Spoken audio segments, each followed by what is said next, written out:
Hello friends, UPPCS और RO का GS का प्रैक्टिस सेट नंबर 9 देखते हैं। सेकंड सीरीज चल रही है, काफ़ी महत्वपूर्ण प्रैक्टिस सेट। इससे पहले हमने 8 देख लिए हैं, सभी प्लेलिस्ट में हैं। नहीं देखें तो वहाँ पर जा कर के देख सकते हो।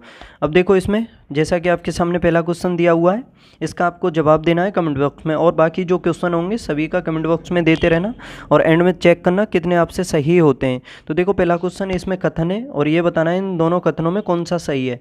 पहला कथन देखो इसमें कि अपर्दन एवं परिवहन जैसी अनाच्छादन प्रक्रियाएं स्थितिज ऊर्जा द्वारा नियंत्रित होती हैं। क्या अपर्दन और परिवहन जैसी जो अनाच्छादन प्रक्रियाएं होती हैं स्थितिज ऊर्जा द्वारा नियंत्रित होती हैं। दूसरा, इसमें धरातल के पदार्थों के अपर्दन में प्रवाहशील जल वायु प्रमुख भूमिका निभाते हैं। धरातल के पदार्थों के अपर्दन में प्रवाहशील जल और वायु मुख्य रूप से भूमिका निभाते हैं क्या? तो बताओ इन दोनों में कौन सा सही होगा। देखो, स्थितिज ऊर्जा इसको आप देख पा रहे होंगे, जैसे अपर्दन है, परिवहन है, ये गतिशील होते हैं, यानी इसमें उसी हिसाब से देख सकते हो। स्थितिज ऊर्जा जो होती है स्थिति के अकॉर्डिंग होती है, यानी स्थितिज जो वस्तु स्थित होती है उसी में स्थितिज ऊर्जा होती है। जैसे स्प्रिंग देखी होगी तो उसमें स्थितिज ऊर्जा होती है, ठीक है। जैसे स्प्रिंग को दबा देते हो तो उसमें स्थितिज ऊर्जा हो जाती है, और उसको छोड़ देते हो तो फिर वो गति निकलती है उसमें, उस हिसाब से देख सकते हो।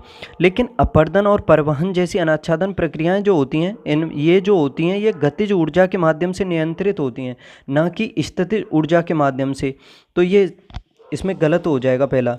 दूसरा, इसमें धरातल के पदार्थों के अपर्दन में प्रवाहशील जल तथा वायु प्रमुख भूमिका निभाते हैं। बताओ। देखो, ये दूसरा सही है इसमें, पहला तो इसमें गलत हो गया, दूसरा सही है इसमें, बिल्कुल सही है। देखो, धरातल के जो पदार्थ हैं उनका अपर्दन और परिवहन वायु और प्रवाहशील जल या फिर हिमानी लहरें और जो धाराएं होती हैं इन सभी द्वारा होता है, याद रख लेना। तो ये बिल्कुल सही हो जाएगा। धरातल के पदार्थों के जो अपर्दन में देखोगे आप तो प्रवाहशील जल और वायु प्रमुख भूमिका निभाते हैं। तो इसका ये दूसरा सही है, पहला गलत है। तो केवल 2 हो जाएगा इसका आंसर, सही पूछा था। क्वेश्चन नंबर सेकंड है, निम्न में से सिंधु सभ्यता से संबंधित कौन से केंद्र उत्तर प्रदेश में स्थित हैं? कालीबंगा, लोथल, आलमगीरपुर, लोहास। बताओ। देखो, कालीबंगा राजस्थान में है, याद रखना। कहाँ पर है? हनुमानगढ़ में, राजस्थान में। लोथल गुजरात में है, ये बंदरगाह था सिंधु घाटी सभ्यता का, ठीक है। आलमगीरपुर सिंधु घाटी सभ्यता का सबसे पूर्वी स्थल है, और ये कहाँ पर है? यूपी में है। और चौथा है इसमें हुलास। हुलास कहाँ पर है? बता सकता है कोई? हुलास कहाँ पर है? देखो, ये भी उत्तर प्रदेश में है, और जो मेरठ सहारनपुर का क्षेत्र है, मेरठ सहारनपुर का, उस क्षेत्र में पड़ता है, ठीक है। तो 3 और 4 हो जाएंगे इसके सही जवाब, देख लो कौन से में। तो ऑप्शन डी इसका सही जवाब है। अब देखते हैं क्वेश्चन नंबर 3, निम्नलिखित में से कौन से युग्म सही सुमेलित हैं? सर्क एवं हॉर्न हिमनद द्वारा निर्मित अपर्दित स्थल रूप होते हैं क्या? दूसरा है, एस्कर एवं ड्रमलिन पवन द्वारा निर्मित निक्षेपित स्थल रूप होते हैं। देखो, पहला देखो, इसमें सर्क एवं हॉर्न जो होते हैं ये हिमनद द्वारा निर्मित अपर्दित स्थल रूप होते हैं, ठीक है। तो ये पहला तो इसमें सही सुमेलित है। दूसरा है, एस्कर एवं ड्रमलिन ये पवन द्वारा निर्मित निक्षेपित स्थल स्वरूप नहीं होते हैं। तो ये क्या होते हैं? हिमानी, जलोढ़ या हिमनद जो होते हैं उनके द्वारा ये निक्षेपित स्थल स्वरूप होते हैं। तो इस वजह से ये दूसरा गलत है। भृगु एवं स्टैक जल तरंग द्वारा निर्मित अपर्दित स्थल स्वरूप होते हैं। देखो, जल तरंग द्वारा निर्मित अपर्दित स्थल स्वरूप ही होते हैं ये भृगु और स्टैक जो होते हैं, तो ये भी ठीक है। पेडिमेंट एवं प्लाया पवन द्वारा निर्मित अपर्दित स्थल स्वरूप, ये भी इसमें गलत है। पवन द्वारा, ये जलीय अपर्दन द्वारा निर्मित होते हैं, ना कि पवन द्वारा, तो ये गलत हो जाएगा इसका। तो इसमें सही कौन सा है? 1 और 3 देख लो, ऑप्शन डी। क्वेश्चन नंबर 4 है, अब इसमें मिलान करना है सूची फर्स्ट सेकंड से। देखो, एक साइड में उत्तर प्रदेश के प्राचीन जनपद हैं और एक साइड में उनकी राजधानियां हैं। 16 जो महाजनपद हुए हैं उन सभी को अच्छे से रट लेना। देखो, इसमें पहला है कुरु। कुरु की कहाँ की क्या राजधानी थी? कुरु जनपद की। और कुरु जो जनपद है वो कहाँ पर है? देखो कुरु की राजधानी थी इंद्रप्रस्थ, जो दिल्ली का क्षेत्र है ना, दिल्ली हरियाणा जो क्षेत्र है उस साइड में पड़ता है ये, ठीक है। इसका एक का हो जाएगा 4। पांचाल, पांचाल की थी अहिछत्र, ठीक है, इसका 3 हो जाएगा। और कौशल, कौशल की क्या थी, साकेत या श्रावस्ती कुछ भी कह सकते हो, इसका 1। और वत्स की कौशाम्बी, इसका 2 हो जाएगा। 4 3 1 2 इसका सही जवाब है ऑप्शन बी। अब देखते हैं क्वेश्चन नंबर 5। निम्नलिखित कथनों पर विचार करते हुए नीचे दिए गए कूट की सहायता से सही उत्तर का चयन कीजिए। पहला कथन है इसमें, कार्बन डाई गैस सौर विकिरण के लिए अपारदर्शी जबकि पार्थिव विकिरण के लिए पारदर्शी होती है। क्या यह सही दिया हुआ है? देखो अपारदर्शी कार्बन डाई गैस अगर अपारदर्शी होगी सौर विकिरण के लिए, तो जो सूर्य से आने वाली जो ऊष्मा है वो पृथ्वी को प्राप्त होगी ही नहीं। अगर पार्थिव विकिरण के लिए ये पारदर्शी होगी तो भी प्राप्त नहीं होगी, क्योंकि जो ऊष्मा है वो बाहर निकल जाएगी। तो ये तो उल्टा दिया हुआ है, यानी कैसे होगा ये सही कि कार्बन डाइऑक्साइड गैस जो है सौर विकिरण के लिए तो होती है पारदर्शी, जबकि पार्थिव विकिरण के लिए होती है अपारदर्शी। पार्थिव, पार्थिव समझ रहे होंगे, पृथ्वी से संबंधित शब्द है ये। तो जो पृथ्वी से जो विकिरण निकलता है यानी दीर्घ तरंग दैर्घ्य के रूप में, उसको कहते हैं हम पार्थिव विकिरण, उसके लिए ये होती है अपारदर्शी। जबकि जो सौर विकिरण यानी सूर्य से जो लघु दैर्घ्य जो आती हैं उनके लिए होता है ये पारदर्शी, ठीक है। तो ये पहला तो गलत है, इसमें उल्टा दिया हुआ है। दूसरा है, वायुमंडल में इस गैस का आयतन स्थिर नहीं है। वायुमंडल में इस गैस का आयतन स्थिर नहीं है, क्या ये सही है? बताओ।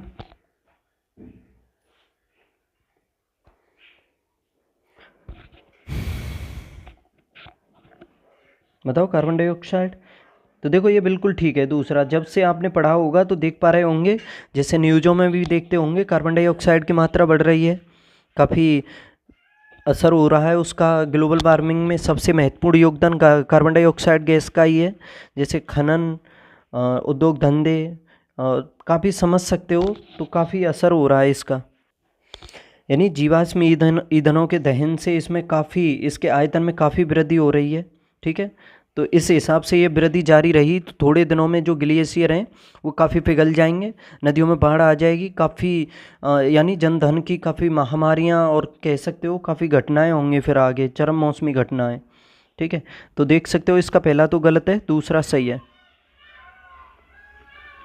क्वेश्चन नंबर 6, इसमें देख लो, सूची फर्स्ट का सूची सेकंड से मिलान करना है। इसमें देखो एक साइड में लिखी हुई हैं ये पुस्तकें और एक साइड में उसके लेखक लिखे हुए हैं। अष्टाध्यायी काफ़ी फेमस पुस्तक है और पाणिनि ने लिखी थी, अधिकतर को पता ही होगा इसके बारे में। महाभाष्य, महाभाष्य किसने लिखा? तो देखो पतंजलि के महाभाष्य, इसका 3 हो जाएगा। निरुक्त, निरुक्त जो लिखी गई थी ये यास्क के द्वारा लिखी गई थी, इसका 1 है। और वार्तिक ये लिखी गई थी कात्यायन के द्वारा, ठीक है। तो 4 3 1 2 इसका सही जवाब है ऑप्शन ए। अब देखते हैं क्वेश्चन नंबर 7, किसी भी स्थान पर वायु का तापमान निम्नलिखित में से किन कारकों द्वारा प्रभावित होता है? बताओ किसी भी स्थान पर जो वायु का तापमान है वो किस कारक से प्रभावित होता है? अक्षांश, उत्तुंगता, समुद्र से दूरी या उपर्युक्त सभी से? देखो जो वायु का तापमान है ना, वो उसको प्रभावित होने के जो कारक हैं वो कई कारक हैं। जैसे हम उसमें शामिल कर सकते हो, एक तो अक्षांश रेखाओं को, यानी अक्षांशीय स्थिति के अकॉर्डिंग भी देख सकते हो। जैसे विषुवत रेखा के आसपास जितना अक्षांश होगा उस पर जो वायु है वो अधिक गर्म पाई जाएगी। ध्रुवों की तरफ चलोगे तो उसका टेम्परेचर जो है कम होता चलेगा, क्योंकि जो सूर्य की किरणें हैं वो ध्रुवों की तरफ तिरछी होती जाती हैं और विषुवत रेखा की तरफ लंबवत पड़ती हैं उस वजह से। तो इसमें अक्षांश तो हो जाएगा। उत्तुंगता, देखो समुद्र तल से उस स्थान की उत्तुंगता ये भी महत्वपूर्ण भूमिका निभाती है, ठीक है। तो ये भी सही है। समुद्र से दूरी, समुद्र से दूरी ये भी प्रभावित करती है तापमान को, वायु के तापमान को समुद्र से दूरी भी प्रभावित करती है। इसके अलावा जो क्या बोलते हैं उसको, जो उष्ण और जो ठंडी महासागरीय धाराएं होती हैं उनकी स्थिति भी इसको प्रभावित करती है। स्थानीय और स्थानीय कारक भी होते हैं इसके अलावा काफ़ी, इसमें तो कह सकते हो कई कारक इसके लिए जिम्मेदार होते हैं, लेकिन इसमें जो 3 दिए हुए हैं ये बिल्कुल सही हैं इसमें, तो उपयुक्त तो सही हो जाएगा इसका। देखो, निम्नलिखित में से किसने हाल ही में मैराथन प्रतियोगिता में पुरुषों का विश्व रिकॉर्ड बनाया है? Matthew Ebden, Eliud Kipchoge, Kelvin Kiptum, Chris Hope. बताइए।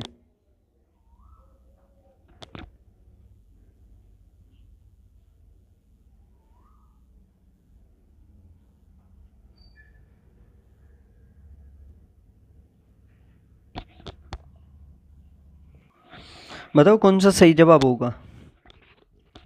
देखो, ये केन्या के रेसर हैं और इनका नाम है केल्विन किप्टम। केल्विन किप्टम, इन्होंने जो हाल ही में मैराथन हुई है उसमें ये विश्व रिकॉर्ड बनाया है। ठीक है, शिकागो मैराथन हुई है, उसमें 35 किलोमीटर की दूरी जो है इन्होंने, लिख देता हूँ, देखो 35 किलोमीटर की दूरी इन्होंने 2 घंटे 35 सेकंड में पूरी कर ली है। 2 घंटे 35 सेकंड में 35 किलोमीटर की, और ये पुरुषों का विश्व रिकॉर्ड बना दिया है। इनसे पहले जो विश्व रिकॉर्ड था ना, एलिउड किपचोगे के नाम था, जो इसमें ऑप्शन बी में दिया हुआ है। इनका रिकॉर्ड तोड़ दिया है इन्होंने। ठीक है, याद रखना। अब देखते हैं आगे, क्वेश्चन नंबर कौन सा होगा, क्वेश्चन नंबर 9। इसमें देखना है नदियों का उनकी लंबाई के अनुसार में सही आरोही क्रम बताना है। आरोही क्रम होता है बढ़ता हुआ क्रम, अवरोही होता है घटता हुआ क्रम। यानी इसमें सबसे पहले देखना है जो सबसे छोटी है और सबसे एंड में आएगी सबसे बड़ी नदी। देखो, नील विश्व की सबसे बड़ी नदी है, नील इतना तो निश्चित है कि सबसे एंड में आएगी, तो ऑप्शन ए में दिया हुआ है, पहले में स्टार्टिंग में ही नील दिया हुआ है, तो इस वजह से इसको तो काट ही दो। ठीक है, बाकी सभी में नील सबसे एंड में दी हुई है। अमेजन नील से छोटी है, वो उससे पहले आएगी। ठीक है, तो सी को भी काट दो, इसमें यांगसी दी हुई है। ठीक है, देखो इन सभी में अगर देखोगे तो चारों में मेकांग, यांगसी, अमेजन और नील, इनमें सबसे छोटी है मेकांग, तो मेकांग सबसे पहले आएगी, तो ऑप्शन बी इसका सही जवाब हो जाएगा। देखो, मेकांग की जो लंबाई है ना, तकरीबन 4900 कुछ करके किलोमीटर है, इसके 4900 9-10 किलोमीटर के आसपास है। यांगसी ये चीन में बहती है और इसकी जो लंबाई है तकरीबन 6300 किलोमीटर है, 6300। ठीक है, अमेजन ये उत्तरी दक्षिणी अमेरिका जो महाद्वीप है, स्पेशली ब्राज़ील से होकर के बहती है ये। ठीक है, और अमेजन वर्षा वनों के लिए काफ़ी प्रसिद्ध है। यहाँ के जो वर्षा वन है उन्हें फेजेंडा कहा जाता है।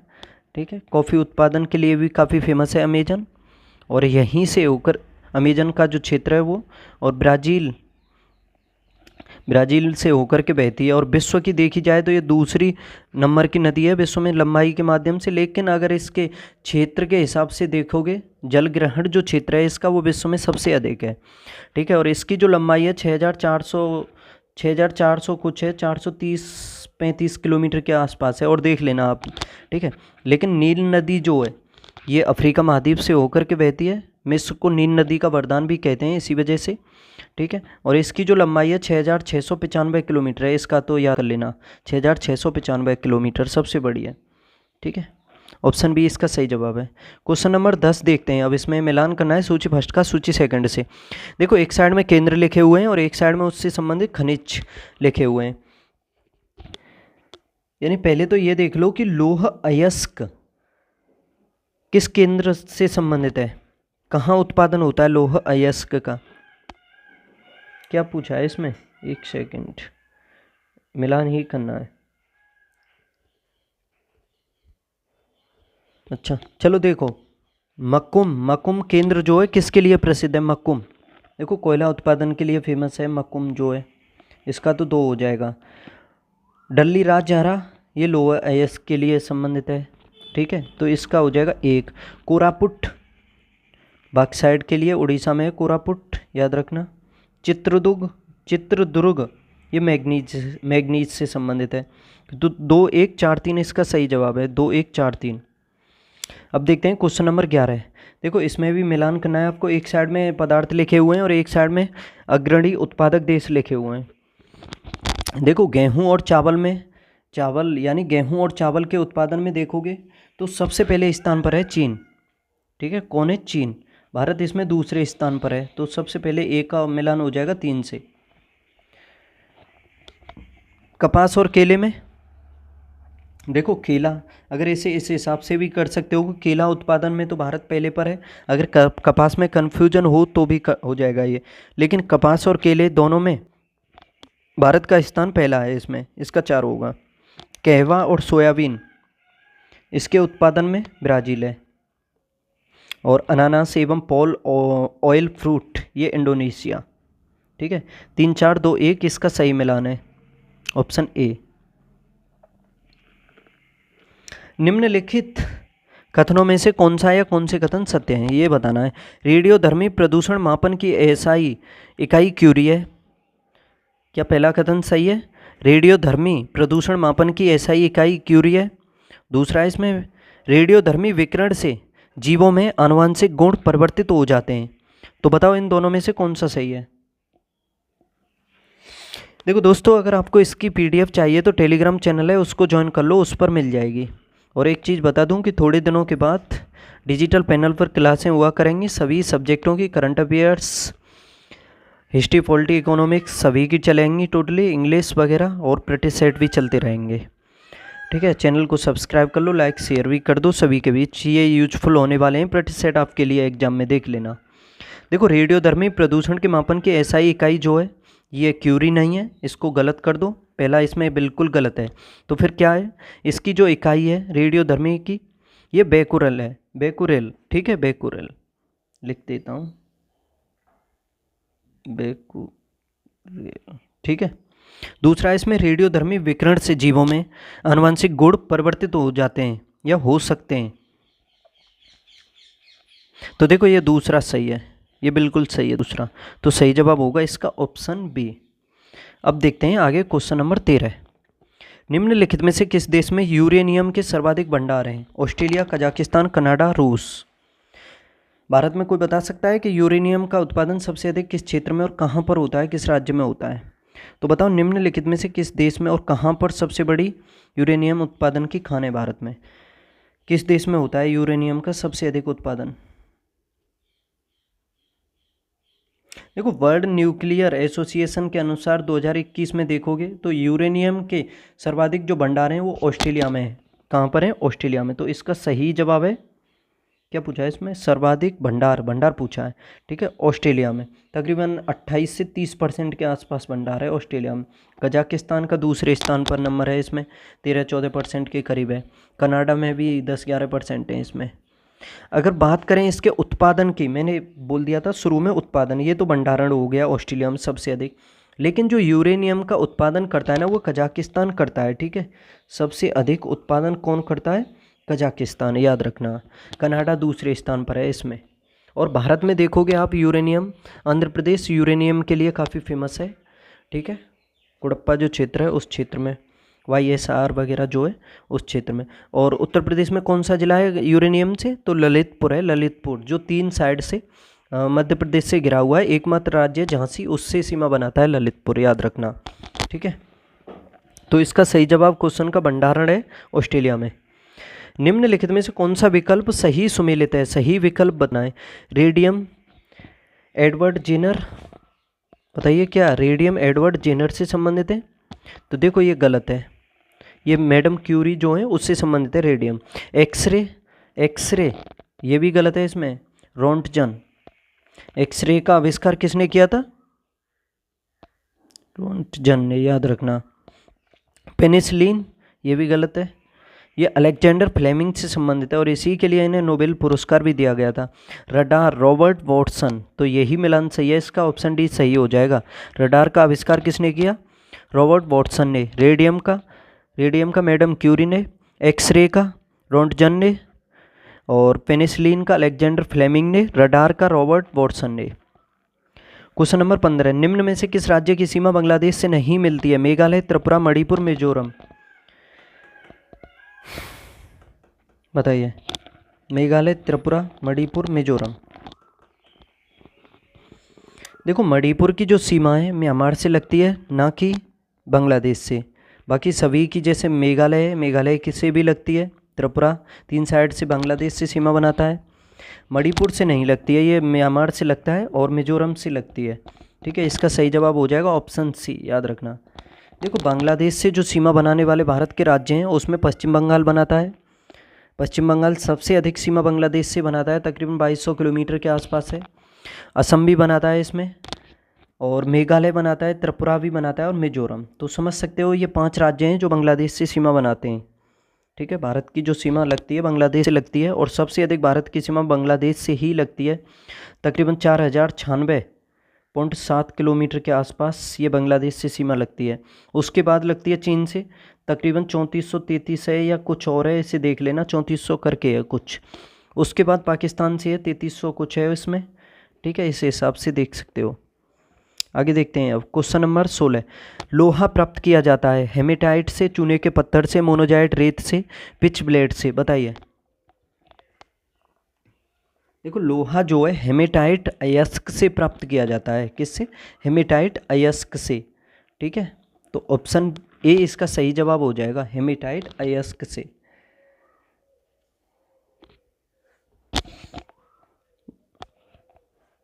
देखो मोनोजाइट रेत, इसमें ऑप्शन सी भी देख लो, मोनोजाइट रेत से थोरियम का उत्पादन होता है। जैसे केरल में मोनोजाइट रेत जो है उसमें थोरियम पाया जाता है। और पिच ब्लेड से क्या पाया जाता है? यूरेनियम। पिच ब्लेड जो ऑप्शन डी में दिया हुआ है, पिच ब्लेड से यूरेनियम, याद रखना। ठीक है, आगे देखते हैं क्वेश्चन नंबर 17। निम्नलिखित कथनों का परीक्षण करें एवं नीचे दिए गए कूट का सही से उत्तर चुनें।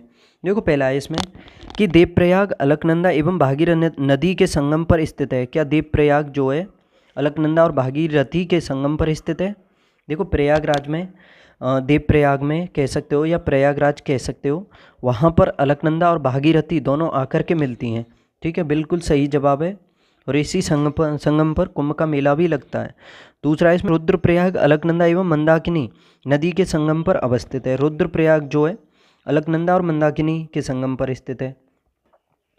तो देखो ये भी ठीक है इसमें दूसरा। तीसरा है अलकनंदा नदी बद्रीनाथ से बहती है। क्या ये सही है? देखो ये भी सही है, क्योंकि अलकनंदा नदी के तट पर ही स्थित है बद्रीनाथ जो है। और निकलती कहाँ से है ये अलकनंदा नदी जो है? चमेली, जो चमोली जो है ना, टिहरी गढ़वाल और जो पौड़ी गढ़वाल जिला है वहाँ से होकर के प्रवाहित होती है। चमोली जिले की एक नगर पंचायत है बद्रीनाथ, और ये अलकनंदा के तट पर ही स्थित है, याद रखना। चौथा है इसमें केदारनाथ आदि शंकराचार्य द्वारा स्थापित सबसे बड़ी पीठ के रूप में मानी जाती है। देखो उसके द्वारा शंकराचार्य के द्वारा 4 पीठें स्थापित की गई थी, याद रखना। उसमें बद्रीनाथ शामिल है, केदारनाथ नहीं है, तो इस वजह से ये गलत है, इसको काट दो इसमें चौथे को। ठीक है, जो 4 पीठें हैं उनको याद रख लेना, अच्छे से समझ लेना कहाँ कहाँ है। देखो बद्रीनाथ, द्वारिका, रामेश्वरम और पुरी। ठीक है, ये 4 हैं, 4 जगहों पर इनके द्वारा पीठ स्थापित की गई थी। तो इसका 1, 2, 3 सही जवाब हो जाएगा। क्वेश्चन नंबर 4 देख लो। सर्वाधिक कार्बन की मात्रा किस कोयले में पाई जाती है? सर्वाधिक कार्बन की मात्रा किस कोयले में? जो सर्वोत्तम किस्म का कोयला है उसी में कार्बन की मात्रा पाई जाती है सबसे अधिक। याद रखना, जिस कोयले में कार्बन की मात्रा सबसे अधिक होगी वही उत्तम कोटि का कोयला होगा। जिसमें कम होगी वो निम्न श्रेणी का कोयला होगा। उसमें धुआं और राख की मात्रा ज़्यादा होगी, और जिसमें कार्बन ज़्यादा होगा, धुआं राख उसमें कम होगी, ताप अधिक होगा। बताओ तो लिग्नाइट, एंथ्रेसाइट, बिटुमिनस या पीट, ये 4 प्रकार का कोयला पाया जाता है विश्व में। और भारत में जो सबसे अधिक पाया जाता है गोंडवाना क्षेत्र से, वो बिटुमिनस पाया जाता है सबसे अधिक। ठीक है, तो देखो सबसे उत्तम किस्म का जो कोयला है वो है एंथ्रेसाइट, याद रखना। और सबसे लोएस्ट वो पीट है। एंथ्रेसाइट के बाद स्थान आता है बिटुमिनस का, यानी एंथ्रेसाइट से कम कार्बन है बिटुमिनस में, बिटुमिनस से कम कार्बन है लिग्नाइट में, और सबसे कम कार्बन है पीट में, याद रख लेना भारत में। अब देखते हैं आगे, आज का सेकंड लास्ट क्वेश्चन है। मध्य भारत में स्थित पहाड़ियों का पश्चिम से पूर्व निम्नलिखित में से कौन सा एक सही क्रम है? मैकाल, सतपुड़ा, महादेव और छोटा नागपुर।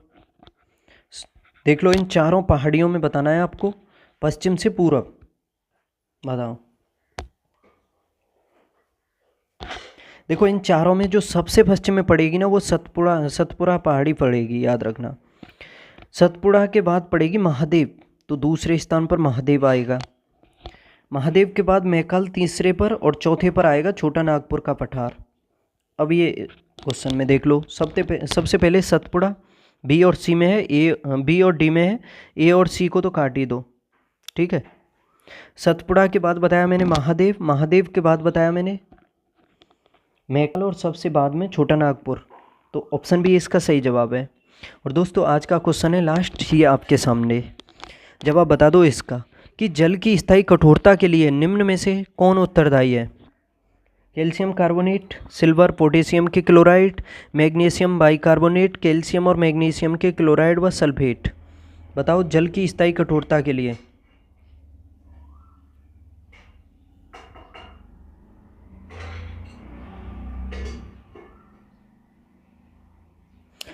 तो देखो इसका सही जवाब हो जाएगा ऑप्शन डी। जो जल की स्थायी कठोरता के लिए महत्वपूर्ण उत्तरदायी है वो कौन है? कैल्शियम और मैग्नीशियम के क्लोराइड, इसमें वो क्या बोलते हैं, नाइट्रस और सल्फेट, ये भी घुले होते हैं इसमें, नाइट्रेट्स और सल्फेट्स इसमें घुले होते हैं। देखो कोई कोई वर्ड ऐसे होते हैं जिसको बोलने में माइंड में तो आता है लेकिन बोलने में थोड़ा दिक्कत हो जाती है, ठीक है, तो इसमें घुले होते हैं और यही इसके लिए महत्वपूर्ण उत्तरदायी हैं इस जल की स्थायी कठोरता के लिए, ठीक है। तो इसका सही जवाब हो जाएगा ऑप्शन डी, कैल्शियम और मैग्नीशियम के क्लोराइड और सल्फेट, ठीक है। तो दोस्तों इस तरह से ये प्रैक्टिस सेट 9 कंप्लीट होता है। फिर आगे मिलेंगे 10वें प्रैक्टिस सेट के साथ, तब तक पढ़ते रहो, हंसते खेलते कूदते मुस्कुराते रहो। चैनल को सब्सक्राइब नहीं किया है तो कर लो, शेयर भी कर दो। बाय।